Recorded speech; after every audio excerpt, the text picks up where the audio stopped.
Merci.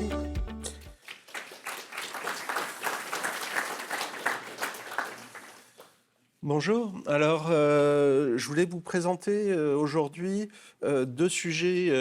Un qui n'est pas neuf du tout, qui est l'observabilité réseau, et puis l'autre qui est, on en parle depuis 2 ans maintenant, on le connaît déjà bien, c'est tout ce qui est intelligence générative, donc GPT, etc. Et regardez un tout petit peu les relations qu'il peut y avoir entre les deux, le potentiel, mais aussi les dangers qu'il peut y avoir à utiliser ce type d'outils. Et puis peut-être les perspectives à l'avenir pour utiliser le AI génératif au niveau de l'observation réseau. Tout ce qui est par exemple détection réseau, il y a un potentiel, puis il y a même des choses qui peuvent être faites dès à présent. Donc comme la présentation va être relativement courte, je ne rentre pas nécessairement trop dans les détails, c'est vraiment les gros principes. Mais si vous avez des questions, ça me fera plaisir d'y répondre. Donc, grosso modo, l'agenda, je vais présenter un peu qu'est-ce qu'on fait pour que vous compreniez un peu sous quel angle on regarde tout ce qui est détection des incidents au niveau réseau dans le cadre de la cybersécurité, un peu le type d'architecture qu'on déploie. Et puis, regardez quelques termes très rapidement pour les personnes dans la salle qui sont moins familières avec la question. Et puis, quelques exemples de ce qu'on peut faire aujourd'hui, même avec du AI génératif que vous avez disponible, grand public. Regardez comment l'intégrer, puis quelle est la logique d'intégration de ce genre d'approche au niveau de la détection, au niveau de l'analyse de log réseau. Et puis, regardez les limitations, parce qu'aujourd'hui, il y a des grosses limitations pour utiliser ce genre de technologie. Et puis, les solutions qui s'en viennent ou qui sont déjà là. Donc, Mine in a Box, nous, on a un catalogue de hardware et de composants logiciels pour l'analytique, au sens large, avec des solutions partenaires. On fait du déploiement on-prem, du déploiement hybride, même du déploiement dans certains cas air-gapped, et puis dans le cadre d'analytique, donc ça peut être de la géoanalytique, mais de l'analytique temps réel, du manufacturing, mais on a toute une section de notre activité qui est en cybersécurité pour l'analyse de log. Puis je dirais qu'au niveau technologie, on se retrouve un peu à avoir les mêmes solutions, puisque en fait c'est de l'ingestion à haute fréquence de log machine, de données machines. Et grosso modo, comment est-ce que ça se passe ? On prend finalement avec des connecteurs, des choses, je suis sûr qu'une grosse partie de la salle est familière avec. On ingère avec des connecteurs. On a du matériel de calcul qui peut être souvent sur le cloud, mais qui peut être aussi on-prem. Nous, on le fait on-prem parce que ça répond à certaines réglementations et à certaines pratiques industrielles dans certains domaines, comme par exemple les télécommunications, la santé, etc., dans laquelle on a nos clients. Et on produit en temps réel, finalement, de l'intelligence décisionnelle. Ça, adapté au réseau, on va le voir dans le slide qui vient, finalement, ça peut être de l'analyse de performance, ça peut être aussi de l'analyse de vulnérabilité d'attaques sur le réseau.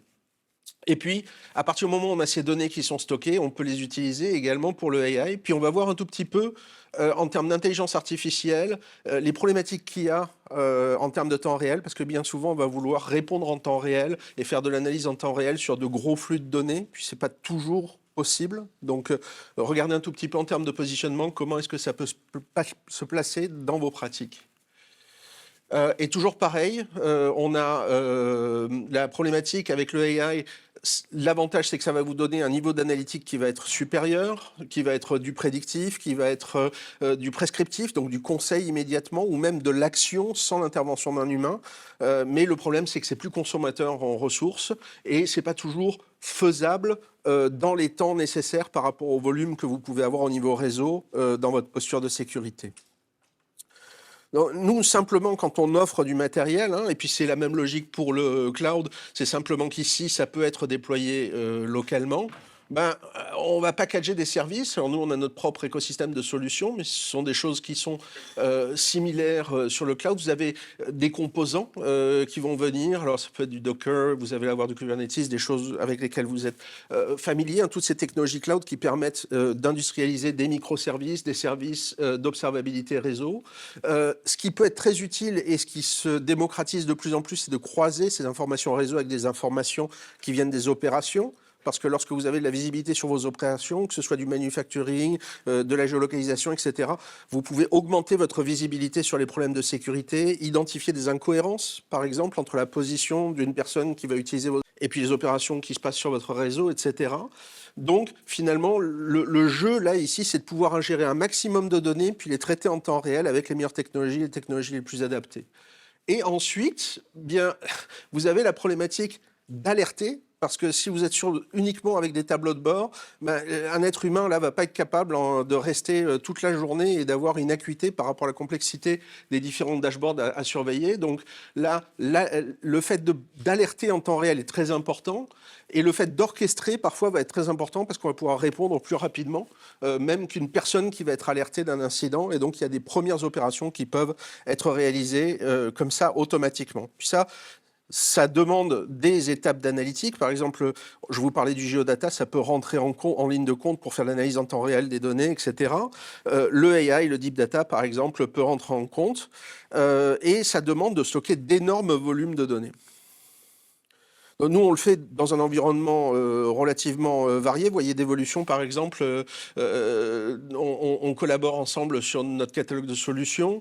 Mais beaucoup de ces personnes, par exemple, ici, dans les Émirats, le gouvernement ou des gros opérateurs de télécommunications l'utilisent pour faire de la surveillance et donc pour faire du NDR.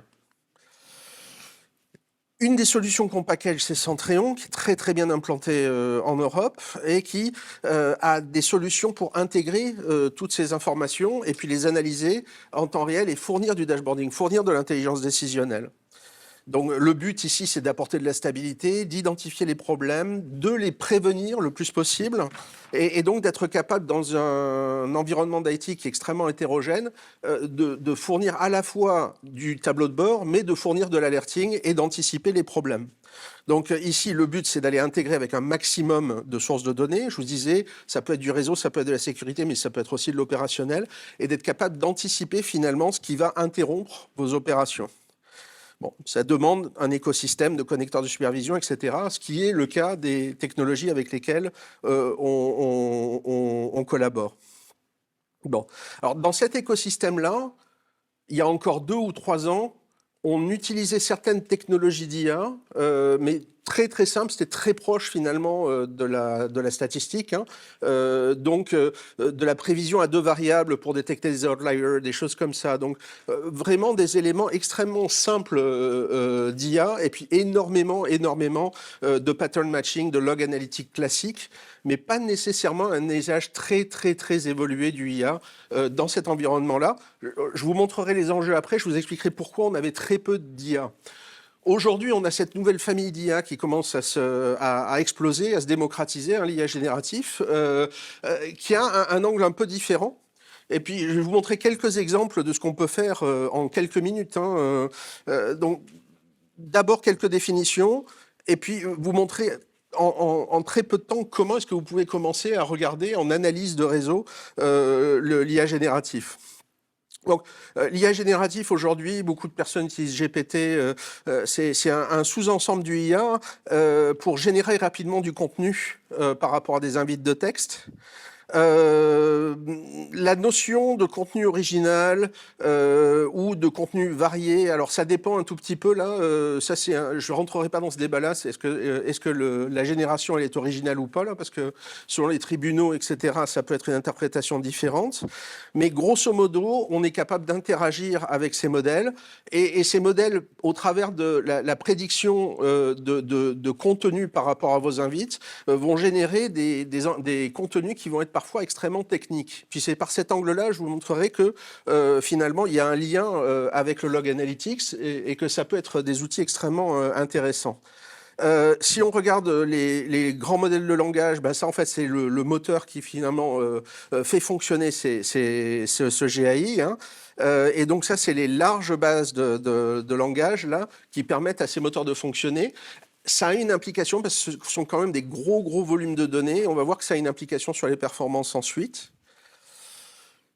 Et puis là, un vocabulaire qui a plus rien à voir avec le AI, là, mais justement, et puis ces deux environnements qui viennent en collision maintenant au travers du log analytics et puis du NDR, c'est le système de gestion des informations et des événements de sécurité, SIEM. Alors ça, ce sont des choses qui, depuis la première itération de ITsec, je crois que c'est beaucoup de présentations qui ont trait à ce genre de technologie. On les connaît bien, hein, ça fait des décennies qu'elles sont utilisées. De la même manière, la notion de centre d'opération de sécurité, c'est la même chose, c'est l'intégration finalement de tous ces outils de supervision dans un environnement qui permet à vos administrateurs et à vos responsables de sécurité d'agir. Et donc, dans ce SIEM, on ingère énormément de logs, on ingère énormément d'informations réseau, et puis finalement, le jeu, l'élément fondamental, c'est d'arriver à détecter le plus rapidement possible les problèmes de vulnérabilité, les problèmes de sécurité. Alors, ces 5 dernières années, on parlait beaucoup de AI avec des technologies qui étaient extrêmement chères. Vous les aviez peut-être vues dans vos catalogues. On parlait de détection comportementale ou de comportement des usagers. Et puis, on vous parlait de technologies User Behavior Analytics, etc. Alors, c'est des solutions qui commençaient à plusieurs centaines de milliers de dollars et puis qui analysaient ce qui se passait sur votre réseau puis qui profilaient les usagers justement pour regarder ces comportements anormaux. Et à côté de ça, vous aviez vos éléments qui étaient les éléments classiques de savoir avoir une base de données de patterns, hein, de construction qui correspondaient à des vulnérabilités ou à des attaques et de les détecter en temps réel qui n'avaient rien à voir avec le AI. Alors, c'est là où on rentre dans ce domaine de la détection et de réponse au niveau du réseau. Et puis, c'est toute cette catégorie de produits qui, pour l'instant, avaient assez peu de choses à voir avec le IA, à part cette famille du UBA, qui était une analyse des comportements des usagers. Alors, aujourd'hui, les LLM, puis ça, je vais passer très très vite, ils sont à peu près partout dans les pratiques d'IT. Hein, puis là, je ne regarde pas les pratiques de cybersécurité. Une étude d'OpenAI l'année dernière, elle montrait que 80% des répondants avaient utilisé les LLM dans les pratiques de technologie de l'information. Et puis, près de 60% des gens qui écrivent du code. Bon, au niveau du NDR, on écrit du code, on écrit des patterns pour répondre à des incidents particuliers. Et je dirais que utiliser un LLM en observabilité, ben, ça commence comme dans toutes les pratiques d'IT. Donc là, je vous ai mis un petit exemple. Vous avez un produit, par exemple un serveur web Microsoft, vous voulez savoir quelles sont les dernières vulnérabilités qui sont sorties. Il va vous le dire, il est connecté, il va chercher à ce niveau-là. Ça ne fait pas partie de son training à la base, mais comme il est connecté à Internet, il va pouvoir vous l'indiquer. Ça va aller assez vite finalement pour aller regarder même des choses que vous n'avez pas mises à jour par rapport à des sources de vulnérabilité. Il va vous répondre sans aucun problème. Puis si vous vérifiez, vous allez voir que l'information, elle est correcte. Ce qui va un tout petit peu plus loin, c'est que si vous lui demandez de générer des logs qui illustrent ces vulnérabilités, il va pouvoir le faire aussi.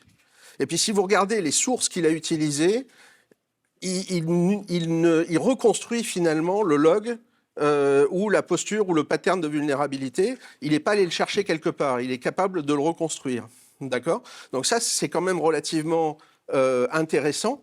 Parce que finalement, par rapport à certaines vulnérabilités et à partir de certaines choses que vous identifiez comme étant critiques sur votre réseau, ben, vous allez pouvoir mettre à jour finalement votre base et puis éventuellement saisir des patterns par rapport à des sources qui peuvent être extrêmement variées, sachant que souvent vos produits de détection, ils vont utiliser une source unique qui est compatible avec votre système. Donc là, déjà, il y a un potentiel, puis on voit qu'il y a une réponse qui est tout de même solide, légitime, et qui illustre un peu le potentiel de ce genre d'outil.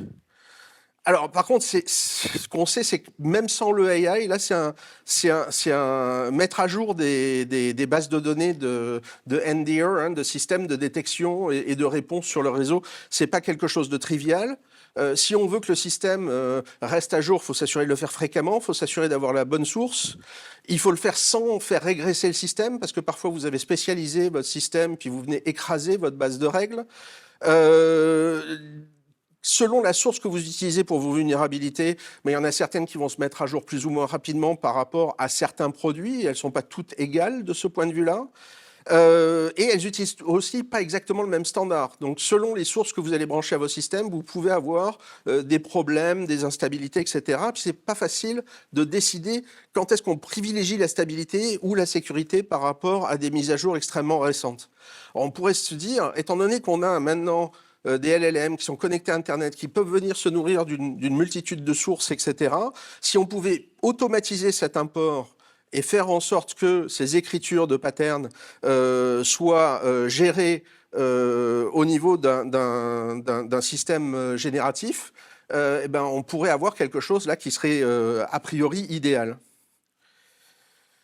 Alors le schéma classique, finalement, j'avais utilisé cette icône de robot avec un niveau d'intelligence peut-être un peu moins important là, et puis ce scan continuel des logs à très haute fréquence. Puis de l'autre côté, vous avez cette logique d'IA générative qui, elle, par inférence, peut venir se mettre dans la boucle par rapport aux collectes et puis justement faire l'analytique.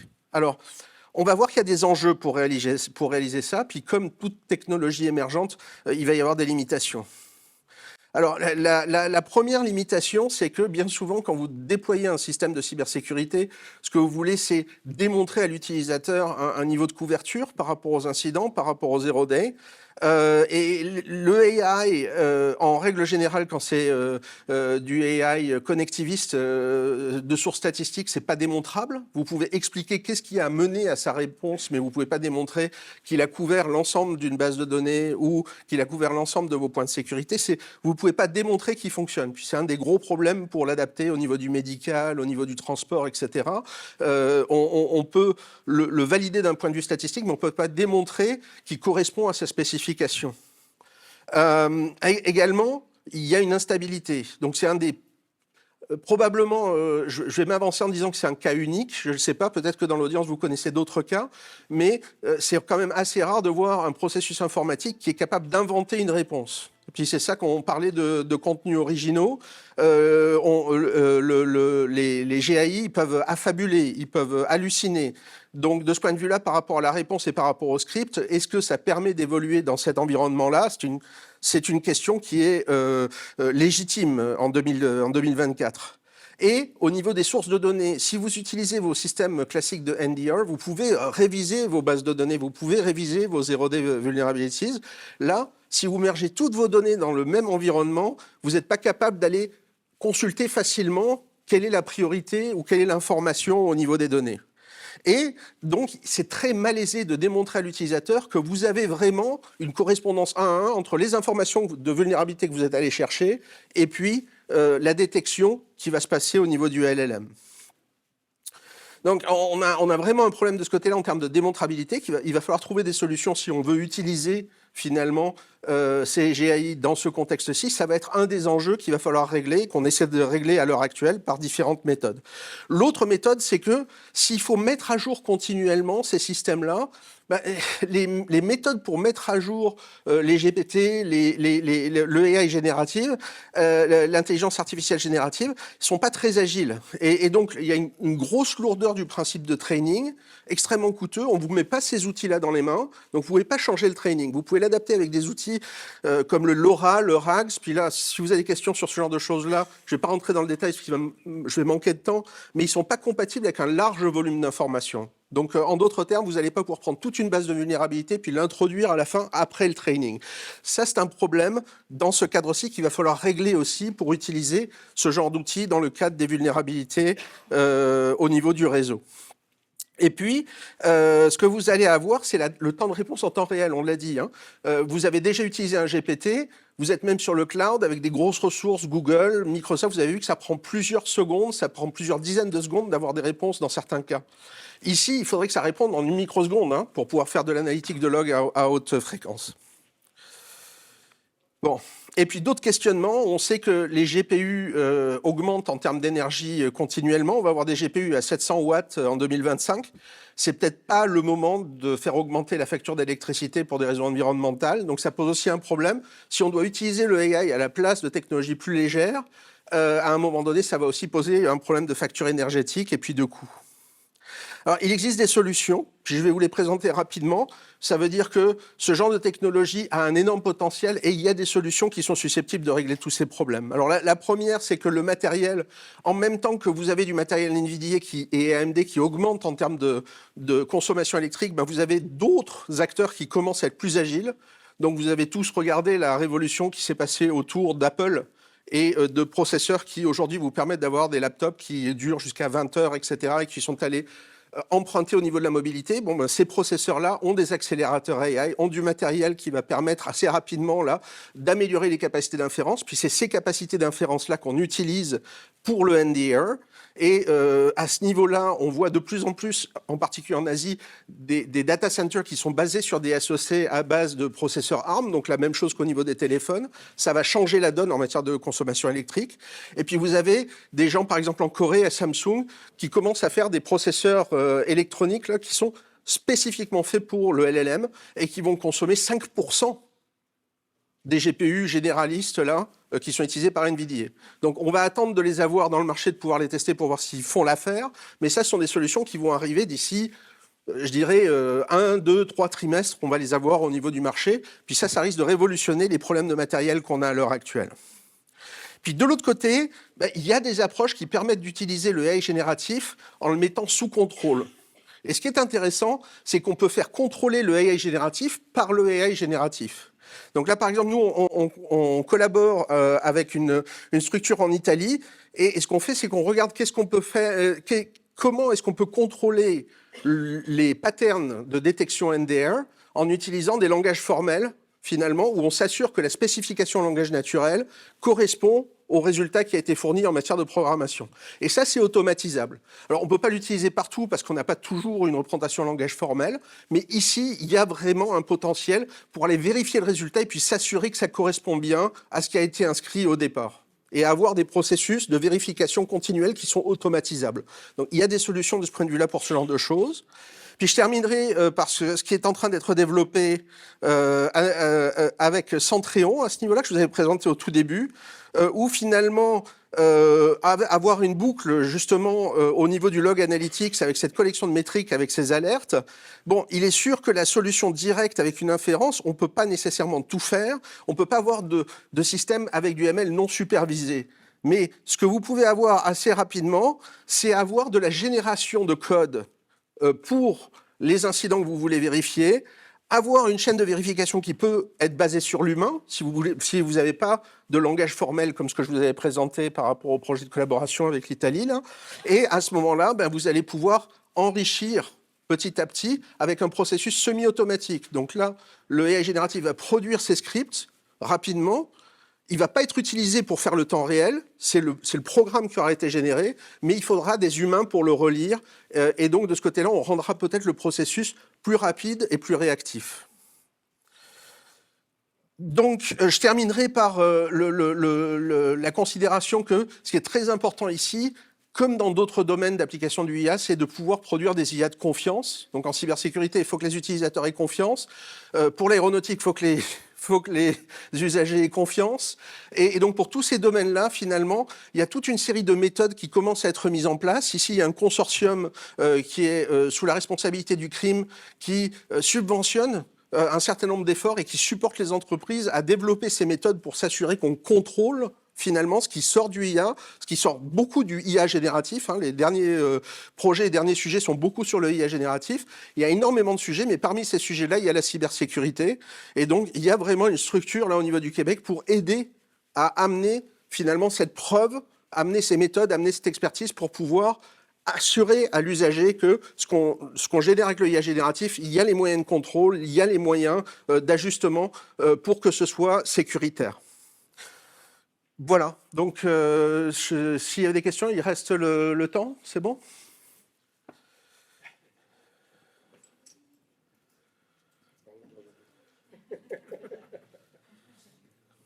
Bon, c'était peut-être un peu dense ou rapide, désolé, mais je serai sur... Oui.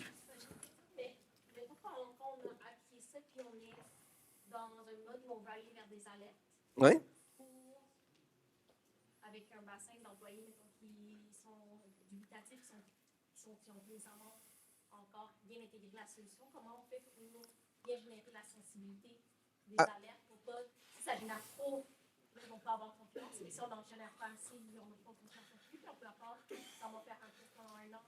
C'est une très très bonne question, puis c'est là que je parlais, il fallait contrôler les régressions, parce que par exemple, les faux positifs, c'est une régression, d'accord? Si vous avez un mécanisme automatique qui commence à vous générer plein de règles, et puis que vos administrateurs au niveau de votre centre d'opération, ils se retrouvent noyés sous un flot de notifications, ben, le système, il devient totalement inutile. Le point, c'est que les méthodes classiques sans IA, qui prennent les bases de vulnérabilité puis qui commencent à vous écrire les règles de NDR, c'est ça que ça fait, d'accord? Et il y a une notion d'interprétation qui est beaucoup plus fine, qui est beaucoup plus subtile au niveau du IA génératif, où on peut rajouter davantage de choses en termes de décrire qu'est-ce que vous voulez au niveau du résultat final, que vous voulez pas être dérangé trop souvent, etc. Ce sont des règles qui sont extrêmement vagues. Et un système classique ne va pas pouvoir les interpréter. Un système de IA génératif va pouvoir vous proposer plusieurs réponses et vous pouvez les tester pour regarder jusqu'à quel niveau vous devenez confortable avec ce genre de génération-là. Bon, ben ça, sont des possibilités qui étaient complètement impossibles à considérer il y a encore 2 ou 3 ans. Donc aujourd'hui, ce type de réglage où on dit « je souhaiterais avoir moins de faux positifs », avec l'ajout des nouvelles règles, que ce que j'en avais avant vérifie ma base de filtrage de pattern là, pour le NDR, et puis contrôle qu'il n'y ait pas plus de faux positifs, éventuellement en intégrant en CSV une liste des alertes qui avaient été générées, par exemple. Bon, ben, ça, ce sont le genre de choses qu'on peut demander à un système, à une IA générative qu'on ne pouvait pas générer avant, parce qu'il y a un élément d'interprétation qui est beaucoup plus efficace aujourd'hui, puis vous avez peut-être pu le tester. Donc je dirais que ce problème que vous décrivez, il est totalement réel, mais il existait avant le IA génératif, et probablement que le IA génératif est une des réponses pour l'adresser, et pour l'adresser beaucoup plus finement. Merci. La donnée, parce qu'on voit ici que c'est une de données qui vont être utilisées, les logs et tout ça, est-ce que la donnée est envoyée vers l'outil ou le IA est on-site, on-premise? Alors, dans les... Qui sortir la donnée une fois qu'elle est analysée? Alors, ça, c'est un énorme problème. Vous avez vu que les ingénieurs de chez Samsung, là, en ce moment, vous en avez qui ont été exclus, qui sont en processus disciplinaire parce qu'ils ont utilisé ChatGPT et ils ont partagé de la propriété intellectuelle de Samsung. Puis aujourd'hui, vous avez de la propriété intellectuelle de Samsung. Passant par les licences de ChatGPT et autres, là, ça devient du domaine public. Vous ne gardez pas votre propriété. Donc là, on parle de systèmes qui restent chez vous, hein, pas des systèmes qui sont sur le cloud. Donc ça, c'est la première chose. Puis la deuxième chose qu'il faut bien voir, c'est que quand on injecte de la propriété intellectuelle ou de la donnée confidentielle par rapport à la loi 25, par exemple, dans un système d'IA, il faut faire extrêmement attention si c'est réutilisé pour l'entraînement ou pas. Donc, à la base, il ne faut pas que ce soit réutilisé pour l'entraînement nécessairement, là, ou d'une manière qui soit extrêmement respectueuse des renseignements personnels, donc par des mécanismes d'anonymisation, etc., etc. Donc Confiance IA travaille sur ces problématiques de confidentialité, d'anonymisation. Ça fait partie du travail en cybersécurité qui est fait. Donc ça, c'est un premier niveau. Le deuxième niveau, c'est que dans les 2 collaborations que je vous ai montrées à la fin, c'est pas le IA qui traite les logs réseau. Le IA, il permet de configurer finalement les filtres qui vont traiter le log réseau, mais il n'est plus là quand les informations en réseau passent à travers. Et donc là, il est utilisé indirectement. Et c'est là, je pense qu'aujourd'hui, en 2024, il y a le plus gros potentiel, c'est pour permettre de configurer ces systèmes au travers du IA génératif, plutôt que de contrôler directement le réseau avec le IA génératif. Et il faut être très conscient qu'il y a une accélération qui se produit, parce qu'avec le IA génératif, vous pouvez multiplier les attaques beaucoup plus rapidement, et puis les attaques peuvent être beaucoup plus variées. Donc, à un moment donné, automatiser le processus, ça contribue à cette course aux armements, là, et ça permet d'avoir beaucoup plus de réponses et beaucoup plus rapidement à une multiplicité d'attaques potentielles. Donc, c'est là où le IA, du côté du dark web et des gens qui attaquent, là, finalement, si vous intégrez ce genre de processus pour raccourcir et accélérer une chaîne, même si c'est très similaire à la fin en termes d'exécution, en termes d'analyse de log, ben ça va être un des outils très probablement qui va contribuer à rendre la défense plus agile par rapport à la multiplicité des attaques. Parce que sinon, si c'est un processus qui est basé sur l'humain, on sait que c'est lourd. Et puis, il faut répondre à toutes ces problématiques de régression, etc., de faux positifs, qu'on en parlait plus tôt, etc. Donc, c'est dans cette logique-là que ça devient intéressant. Et là, on n'expose pas de renseignements personnels à l'IA.